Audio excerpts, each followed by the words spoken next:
إن الحمد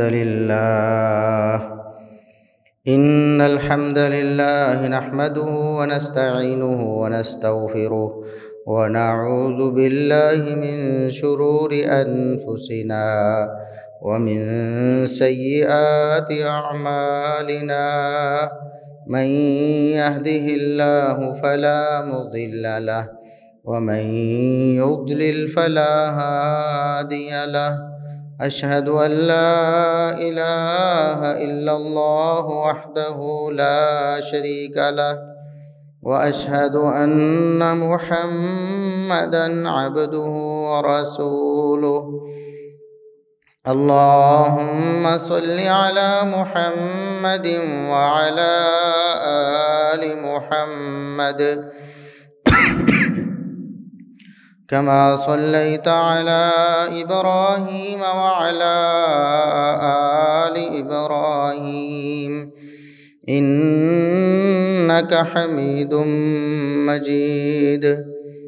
اللهم بارك على محمد وعلى آل محمد كما باركت على إبراهيم وعلى آل إبراهيم إنك حميد مجيد. أما بعد فيا أيها الناس ألا إن خير الحديث كتاب الله وخير الهدي هدي محمد صلى الله عليه وسلم وشر الأمور محدثاتها وكل محدثة بدعة وكل بدعة ضلالة. أعوذ بالله السميع العليم من الشيطان الرجيم من همزه ونفخه ونفثه. بسم الله الرحمن الرحيم. يمحق الله الربا ويربي الصدقات والله لا يحب كل كفار أثيم. انتہائی قابل احترام سامعین و سامعات، ہر قسم کی حمد و ثنا، تعریف و تمجید، کبریائی، بڑائی، رفعت و عظمت اللہ رب العزت کے لیے جو پوری کائنات کا خالق و مالک ہے. بے شمار لا تعداد بے حد و حساب درود و سلام پیغمبر آخر الزماں، محسن انسانیت، محسن کائنات جناب محمد الرسول اللہ صلی اللہ علیہ وسلم کی ذات اقدس پر. گزشتہ خطبہ جمعۃ المبارک میں سود کی تباہ کاریوں کے حوالے سے اور سود کے خاتمے کے حوالے سے کچھ گزارشات پیش کی تھیں.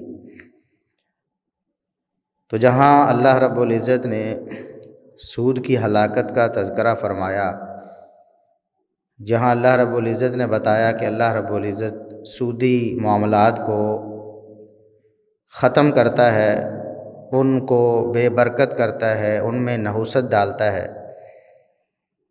اور وہ تباہی اور بربادی کا سبب بنتے ہیں، وہیں اللہ رب العزت نے جو صدقہ و خیرات ہے اس کے بارے میں بھی بالکل اس کے الٹ فرمایا کہ یمحق اللہ الربا، اللہ رب العزت سودی معاملے کو تباہ کرتا ہے، ختم کرتا ہے. سودی کاروبار تباہی کی طرف جاتے ہیں. جس کاروبار میں، جس معاملے میں سود آ جاتا ہے وہ آہستہ آہستہ ختم ہو جاتا ہے. اس کے مقابلے میں جس کاروبار میں، جس معاملے میں صدقہ و خیرات آتا ہے، انسان صدقہ و خیرات کی طرف جاتا ہے، اللہ رب العزت کی راہ میں مال خرچ کرتا ہے، تو اللہ رب العزت اس کاروبار کو، اس معاملے کو بڑھاتا ہے، اس میں برکت عطا فرماتا ہے. تو صدقہ و خیرات یہ سود کا بدل ہے، یعنی سود ہلاکت اور تباہی ہے، تو اللہ رب العزت نے اس کی جگہ ہمیں صدقہ و خیرات دیا ہے. لوگ سود پہ مال لیتے ہیں اس لیے کہ وہ کاروبار کریں گے اور ان کا رزق بڑھے گا. وہ روزی روٹی کمائیں گے، اس لیے لوگ سودی معاملات میں پڑتے ہیں، لوگ سودی لین دین کرتے ہیں، اس لیے کہ اس سے کمائی کر کے اپنا گھر بنائیں گے، اپنی کوٹھی بنگلہ بنائیں گے، گاڑیاں بنائیں گے، اپنی اولاد اور اپنی نسلوں کے لیے پراپرٹی جائیداد چھوڑیں گے۔ تو اللہ رب العزت فرماتا ہے کہ یہ جو سود ہے یہ تو تباہی اور ہلاکت ہے۔ اللہ رب العزت سودی معاملات کو ختم کرتا ہے، جبکہ اگر آپ چاہتے ہیں کہ آپ کے معاملات میں برکت ہو، آپ کے رزق میں فراوانی ہو، آپ خوشحالی کی راہ پہ، آپ ترقی کی راہ پہ چلیں، تو اللہ رب العزت فرماتا ہے پھر آپ صدقہ و خیرات کی طرف آئیں۔ وَيُرْبِ الصَّدَقَاتِ، صدقہ و خیرات جو ہوتے ہیں اللہ رب العزت ان کو بڑھاتا ہے۔ اور یہ بات اللہ رب العزت نے قرآن کریم میں بارہا مقامات پر بتائی، اور محمد الرسول اللہ صلی اللہ علیہ وسلم نے اپنے فرامین میں یہ بات سمجھائی، لیکن مسلمانوں کو سمجھ نہیں آتی۔ اللہ رب العزت نے سورہ بقرہ میں یہ بات ارشاد فرمائی کہ الشیطان یعدکم الفقر، شیطان تمہیں ڈراتا ہے کہ تم اللہ کی راہ میں مال خرچ کرو گے تو تم فقیر ہو جاؤ، تمہارے مال میں کمی واقع ہو جائے گی، تمہارے کاروبار میں کمی آ جائے گی، کیونکہ اتنا مال اللہ رب العزت کی راہ میں نکل جائے گا تو باقی اتنا رہ جائے گا۔ صحیح مسلم کی حدیث ہے، رسول اللہ صلی اللہ علیہ وسلم نے ارشاد فرمایا ما نقصت صدقۃ من مال، اللہ رب العزت کا یہ وعدہ ہے کہ اللہ رب العزت صدقے کی وجہ سے مال میں کمی نہیں آنے دیتا، صدقہ کبھی مال کو کم نہیں کرتا۔ جو چیز اللہ کی راہ میں چلی جائے وہی برکت کا سبب ہے، وہی آپ کے لیے نجات کا سبب ہے، وہی آپ کے لیے خیر و بھلائی کا سبب ہے۔ ایک دفعہ ایک بکری ذبح کی گئی، اس کا گوشت تقسیم کر دیا گیا، ایک ران یا ایک دستی جو ہے وہ باقی بچی، ایک دستی باقی بچ گئی، باقی سارا مال صدقہ ہو گیا اللہ کی راہ میں۔ تو رسول اللہ صلی اللہ علیہ وسلم نے پوچھا بھی جب مال تقسیم ہو رہا تھا گوشت، آپ نے پوچھا بھی کیا رہ گیا ہے، باقی کیا بچ گیا ہے؟ تو بتایا گیا اللہ کے رسول ایک دستی باقی بچی ہے۔ تو آپ صلی اللہ علیہ وسلم نے فرمایا نہیں، باقی بکری باقی بچ گئی ہے، جو اللہ کی راہ میں تقسیم ہوگی ہے وہ بچ گئی ہے، یہ دستی تو ہم نے خود استعمال کر خود کھا لینی ہے، یہ بچنی نہیں، اصل بچا وہ ہے جو اللہ کی راہ میں چلا گیا، وہ بچ گیا ہے۔ تو جو مال اللہ کی راہ میں چلا جائے وہ آپ کے لیے دنیا آخرت کا ذخیرہ بن جاتا ہے، دنیا میں بھی اللہ رب العزت بڑھا چڑھا کر واپس کرتا ہے، اور آخرت میں بھی اللہ رب العزت کا وعدہ ہے کہ مغفرت اور جنت اللہ رب العزت صلے میں عطا فرمائے۔ چنانچہ قرآن کریم میں اللہ رب العزت نے اس کی مثال بیان فرمائی، جو لوگ اللہ کی راہ میں مال خرچ کرتے ہیں ان کی مثال کیا ہے۔ لوگ تو سمجھتے ہیں کہ مال خرچ کرنے سے کم ہو گیا، مثال کے طور پر فرضی زکوٰۃ ہے، لوگ وہ بھی سمجھتے ہیں کہ 1,00,000 میں سے 2,500 روپے ہمارے کم ہو جائیں گے، 10 لاکھ روپے ہے تو اس میں سے 25,000 کم ہو جائے گا، کروڑ روپے ہے تو اس میں سے 2.5 لاکھ کم ہو جائے گا۔ تو لاکھوں کی طرف دیکھتے ہیں، ہزاروں کی طرف دیکھتے ہیں اور پریشان ہوتے ہیں کہ ہمارا یہ مال زکوٰۃ دینے سے، صدقہ کرنے سے کم ہو جائے، جبکہ اللہ رب العزت کیا بتاتا ہے کہ مال بڑھتا ہے صدقہ کرنے سے، زکوٰۃ دینے سے، اپنا مال اللہ کی راہ میں نکالنے سے بڑھ جاتا ہے۔ تو اللہ رب العزت نے اس کی مثال بیان فرمائی کہ جو لوگ اللہ کی راہ میں مال خرچ کرتے ہیں ان کی مثال ایسے، یعنی اپنا مال اللہ کی راہ میں دینا ایسے ہی ہے جیسے ایک کسان دانہ، ایک بیج جو ہے وہ زمین میں بوتا ہے، ایک سنگل دانہ، اکیلا دانہ جو ہے اللہ رب العزت اس سے ایک پودا نکالتا ہے، اس میں کتنے سٹے ہوتے ہیں، کم از کم 7، اور 7 میں پھر 7 بالیاں نکلی ہیں، 7 سٹوں میں 7 بالیوں میں 700 دانے ہیں، تو یہ کم از کم مقدار، یعنی ایک دانہ گندم کا انسان بوتا ہے یا کسی اور بیج کا، تو اللہ رب العزت دنیا میں دکھاتے ہیں کہ اس میں سے 700 بن جاتے ہیں۔ تو یہ مثال بیان فرمائی کہ جو اللہ رب العزت کی راہ میں مال خرچ کرتے ہیں ان کا مال اللہ رب العزت ایسے بڑھاتا ہے۔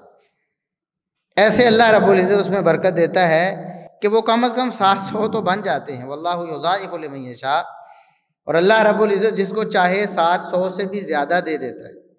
کسی کسان کو اللہ رب العزت برکت دینا چاہے، اللہ رب العزت کی مشیت اور ارادہ ہو تو وہ 700 کی بجائے ہزاروں میں چلا جائے دانے، ایک دانے سے۔ اسی طرح اخلاص اور جذبہ، آپ کے دل کی میں قربانی کا، ایثار کا جو جذبہ ہے اور جو اخلاص ہے، جس نیت سے اللہ رب العزت کی راہ میں آپ نے مال خرچ کیا ہے، جتنی اچھی ہوتی جائے گی وہ نیت، اللہ رب العزت اتنا آپ کا نیکی ہے اس کو اللہ رب العزت بڑھاتا جائے گا، وہ صدقہ و خیرات آپ کا اتنا زیادہ بڑھتا چلا جائے گا۔ تو یہ ایک مثال اللہ رب العزت نے بیان فرمائی۔ تو اگر ہم اللہ رب العزت کی راہ میں مال خرچ کریں گے تو ہمارا مال بڑھے گا، دنیا میں بھی بڑھے گا اور آخرت میں بھی۔ ہم سمجھتے ہیں کہ شاید ہماری نظروں میں، ہمارے خیالات میں بڑھنے کا مطلب کیا ہے؟ ہم سمجھتے ہیں کہ 1 لاکھ ہے تو 2 لاکھ ہو جائیں بڑھ جائے، 3 لاکھ ہو جائے بڑھ جائے، 10 لاکھ ہو جائے بڑھ جائے۔ حقیقت میں اللہ رب العزت کے ہاں بڑھنا کس کو کہتے؟ دنیا میں کتنے کروڑ پتی، ارب پتی ایسے لوگ ہیں جن کو اطمینان، چین کی نیند نہیں آتی، جن کو سکون نہیں ملتا۔ وہ اپنی ساری دولت خرچ کرنے کے لیے تیار ہیں کہ ہمیں دنیا میں سکون اور اطمینان مل جائے، لیکن لاکھوں کروڑوں خرچ کرنے کے بعد بھی ان کو اطمینان اور سکون نہیں ملتا، ان کو چین کی نیند ہی نہیں آتی، ان کو کھانا ہی نصیب نہیں ہوتا، وہ اپنی پسند کا کھانا نہیں کھا سکتے۔ ارب پتی لوگ ایسے ہیں، اپنی پسند کا کھانا نہیں کھا سکتے، ایسے ایسے کھانے، پھیکے کھانے، ڈاکٹروں کے کہنے پہ وہ کھانے پہ مجبور ہیں، اور پھر ٹینشن، پھر پریشانی، مصیبتیں۔ اور لوگ، ہم جو نچلے طبقے کے لوگ ہیں وہ سمجھتے ہیں کہ شاید جو اونچے طبقے کے لوگ ہیں، یعنی مالی حوالے سے جن کے پاس بہت زیادہ اسباب ہیں، جو کروڑ پتی یا ارب پتی ہیں، تو وہ بہت عیش کی زندگی گزار رہے ہیں، وہ بہت پرسکون ہیں، کاش ہم بھی ایسے ہو جائے۔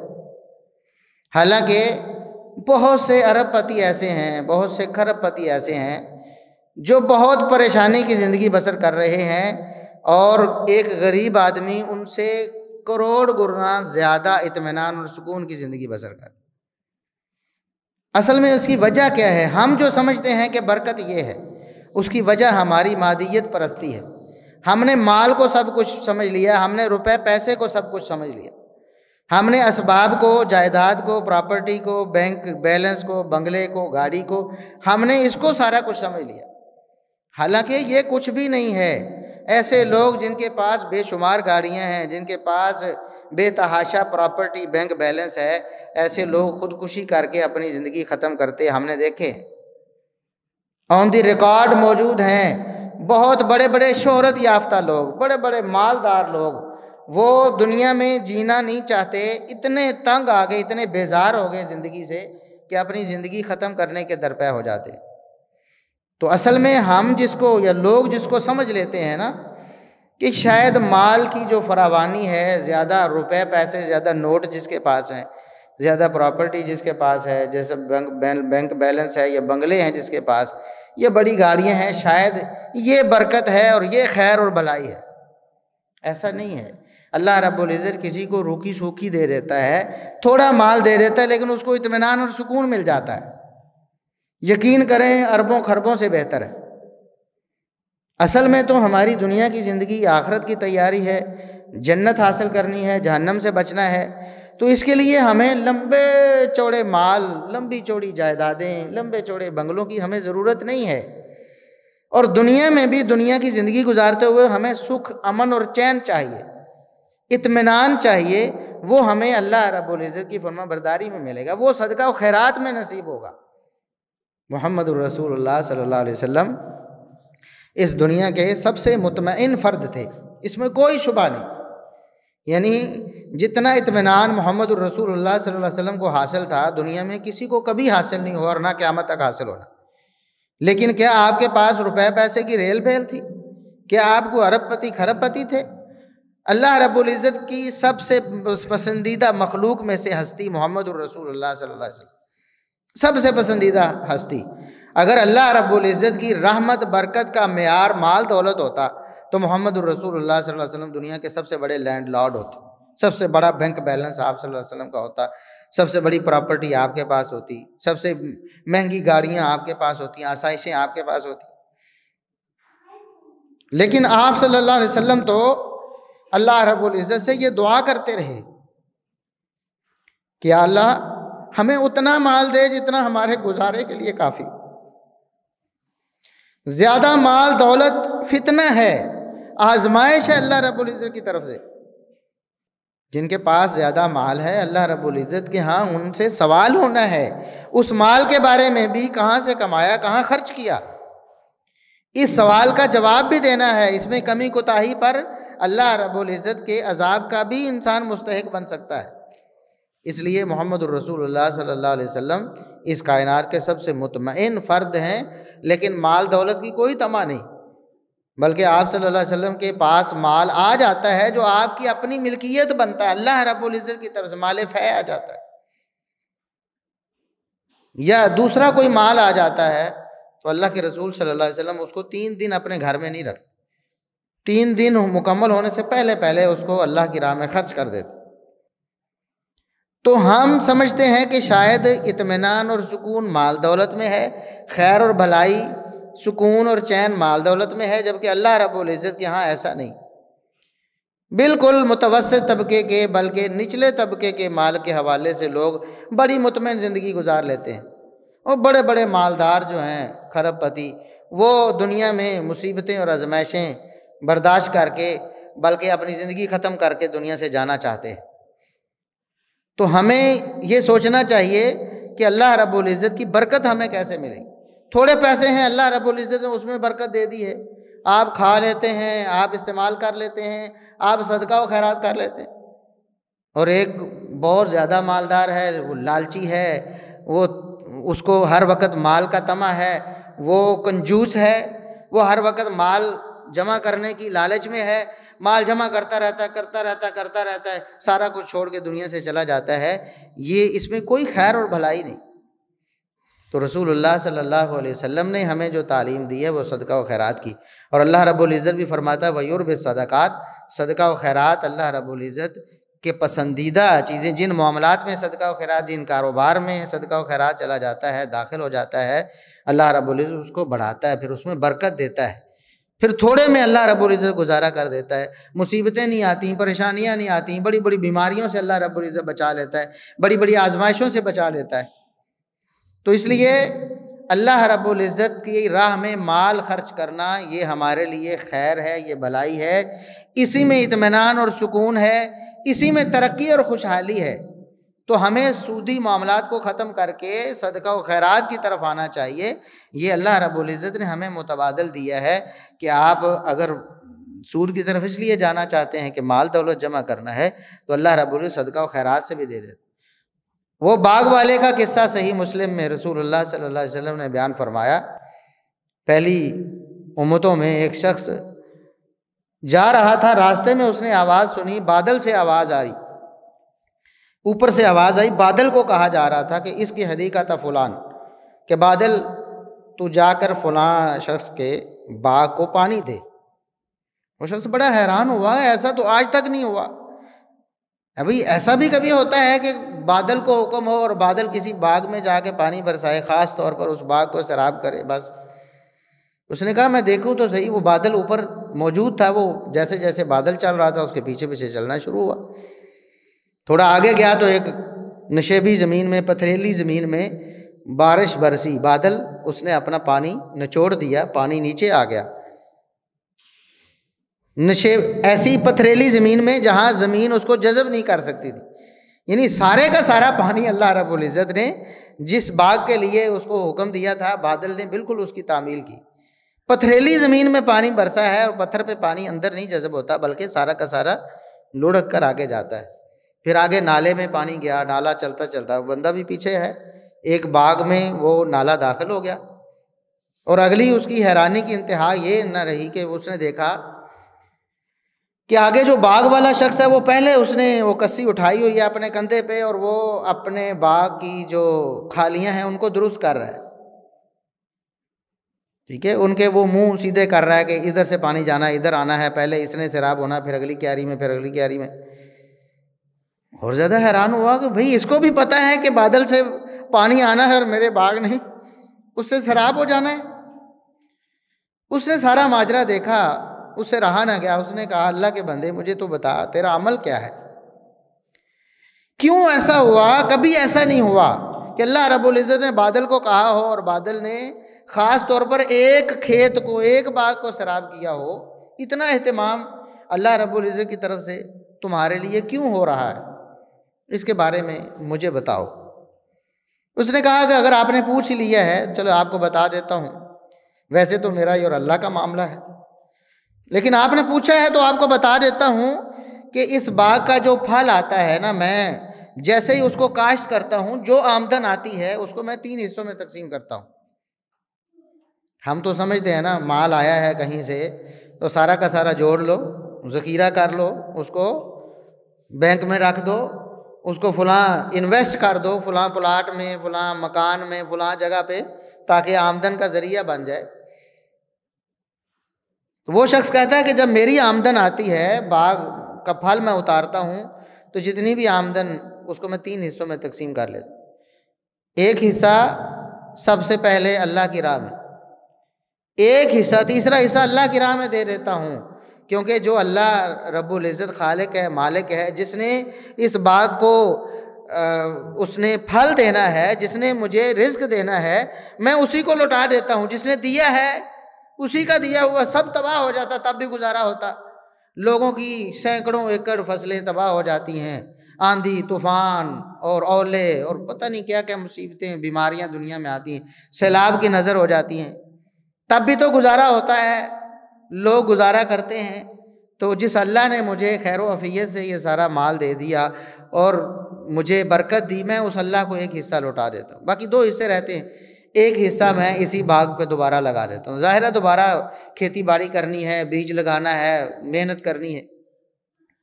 ایک حصہ وہاں اور ایک حصہ اپنے گھر لے جاتا ہوں، وہ میرا گزارا ہو جاتا ہے، سیزن میرا گزر جاتا ہے، دوبارہ پھر پھل آ جاتا ہے۔ یہ میرا عمل ہے کہ میں 3 حصے کرتا ہوں اور ایک حصہ اللہ رب العزت کو دے دیتا ہوں۔ تو اسی طرح میرا سلسلہ چلتا رہتا ہے، مجھے خود محنت سے پانی لگانے کی ضرورت نہیں پڑتی، اللہ رب العزت کی طرف سے ہی بارش آتی ہے، بادل آتا ہے، حکم ہوتا ہے اور وہ پانی میرے باغ میں آ جاتا ہے، میں چپ کر کے لگا لیتا ہوں۔ تو اگر انسان اللہ رب العزت کی راہ میں مال خرچ کرے تو اللہ رب العزت اس میں برکت دیتا ہے، اور محمد الرسول اللہ صلی اللہ علیہ وسلم فرماتے ہیں ما من یوم یصبح فیہ العباد، کوئی دن ایسا نہیں گزرتا، لوگ صبح کرتے ہیں، یعنی جو بھی صبح ہوتی ہے ہر صبح کو، الا ملکان ینزلان، 2 فرشتے اللہ کی طرف سے نازل ہوتے ہیں، زمین پہ اترتے ہیں اور اتر کر اللہ کے حکم سے ہی دعا کرتے ہیں۔ ایک کہتا ہے اللہم اعطی منفقا خلفا، اے اللہ جو تیری راہ میں مال خرچ کرنے والا ہے تو اس کو بڑھا چڑھا کر واپس دے۔ اور دوسرا کہتا ہے اللہم اعطی ممسکا تلفا، اے اللہ جو تیری راہ میں مال خرچ کرنے سے بخل کرتا ہے تو اس میں تباہی و بربادی کر دے، اس کے کاروبار کو تباہ برباد کر دے، اس کے مال کو خراب کر دے۔ تو فرشتے آتے ہیں، فرشتے اللہ کے حکم سے آتے ہیں اور دعا جو کرتے ہیں وہ اللہ کی سکھائی ہوئی، یعنی اللہ رب العزت کا یہ فیصلہ ہے جو فرشتوں کی دعا کے ذریعے انسانوں میں منادی کیا جاتا ہے روزانہ۔ ہم خود تو نہیں سنتے، لیکن محمد الرسول اللہ صلی اللہ علیہ وسلم کے ذریعہ وہی ہمیں بتا دیا۔ ہمارا ایمان ہے کہ روزانہ صبح کو فرشتے آتے ہیں اور ایک فرشتہ دعا کرتا ہے اور ایک بد دعا کرتا ہے۔ ایک کہتا ہے کہ میری راہ میں مال خرچ کرنے والا جو ہے، اللہ سے دعا ہوتی ہے اللہ تیری راہ میں جو مال خرچ کرنے والا اس کو برکت دے دے، یعنی اللہ کا فیصلہ ہے میری راہ میں مال خرچ کرنے والے کو ترقی ملے گی، خوشحالی ملے گی، اور جو میری راہ میں مال خرچ نہیں کرے گا اس کو تباہی اور بربادی ملے گی۔ تو اس لیے ہمیں چاہیے کہ ہم بجائے سود کی طرف جانے کے، اگر ہم برکت چاہتے ہیں، اگر ہم کاروبار میں ترقی چاہتے، خوشحالی چاہتے، ہم صدقہ و خیرات کی طرف، جتنا زیادہ صدقہ و خیرات کریں گے اللہ رب العزت ہمارے مال کو، ہمارے کاروبار کو، ہمارے سلسلوں کو بڑھاتا چلا جائے، ان میں برکت ہوگی، خیر ہوگی، بھلائی ہوگی، آپ کو اطمینان ملے گا، آپ کو سکون ملے گا۔ اب فرضی زکوٰۃ ہے، مسلمان اس سے بھی بھاگتے ہیں، دنیا کا ٹیکس جو ہے وہ 20% سے بھی زیادہ دیتے ہیں۔ اب محتاط اندازے کے مطابق 30% تک ہم زکوٰۃ، ایک عام بندہ زکوٰۃ ادا کرتا ہے۔ 16 سے 18% تو جی ایس ٹی ہے، جنرل سیلز ٹیکس، جو ہر غریب امیر پر لگتا ہے۔ آپ چینی خریدیں، آپ آئل خریدیں، گھی خریدیں، تو آپ کو 18% ٹیکس تو ادا کرنا ہی کرنا ہے۔ اس کے بعد آپ کے بجلی کے بلوں میں ٹیکس آ رہا ہے، آپ کو انکم ٹیکس آ رہا ہے، آپ کو فلاں ٹیکس آ رہا ہے، فلاں ٹیکس آ رہا ہے، فلاں آ رہا ہے۔ طریقے سے ہمیں لوٹا جا رہا ہے، اور یہ ٹیکس سارا ہم ادا کرتے ہیں۔ ہم مجبور ہیں، مجبوری میں دے رہے ہیں ٹیکس، تو 20-30% دے کے بھی ہمیں کوئی مسئلہ نہیں، ہمیں پتہ ہے ایک سسٹم ہے، ہم اس میں رہ رہے ہیں۔ لیکن اللہ رب العزت کہتا ہے کہ سال بعد 2.5% دو، صرف 2.5%۔ اور ہر بندہ نہیں، غریب نہیں، مسکین نہیں، جس کے پاس آمدن کم ہے وہ نہیں، جس کے پاس آمدن پوری ہے، اس کے اخراجات کو صرف پورا کرتی ہے، کوئی سیونگ نہیں ہوتی، اس پر بھی نہیں۔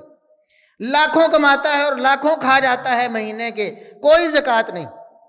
اللہ رب العزت فرماتا ہے اگر آپ کے پاس اتنا مال آ گیا، اتنے اسباب وسائل اللہ نے دے دیے، آپ کے پاس سیونگ میں بھی آ گئے، آپ کے پاس اپنے اخراجات پورے کر کے ٹھاٹھ بار سے زندگی بسر کر کے پھر بھی بچ گیا اور سال گزر گیا اس پر، اور وہ پھر نصاب کو پہنچے۔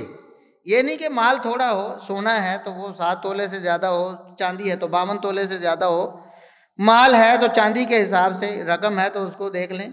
اور لاکھوں روپے اگر آپ کے پاس آتے ہیں اور اس پر آپ کے ایک پورا سال گزرتا ہے، اللہ رب العزت فرماتا ہے صرف 2.5% دو۔